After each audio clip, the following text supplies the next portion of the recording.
Mu by'ukuri kanseri di prostate ntabwo igira ibimenyetso, ariko iyo yamaze kukurenga hari ibyo ushobora kugaragaza. Ni ukuvuga ngo unanirwa gukontorora uruhago, ukajya unyara udukari dukeya kandi utabasha gusohora inkari zikwiriye uko bishobotse.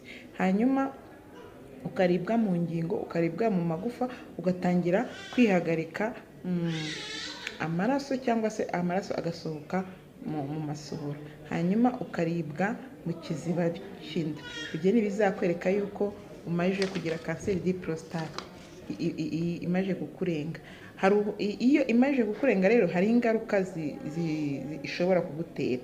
Iya mbere ni ukuvuga ngo iragenda igafata mu magufa, igafata uruhago rw'inkari ikarwangiza, hanyuma ukaba wagira ibibazo by'impyiko. Ni ukuvuga ngo ikindi cya nyuma ishobora kugutera uburemba.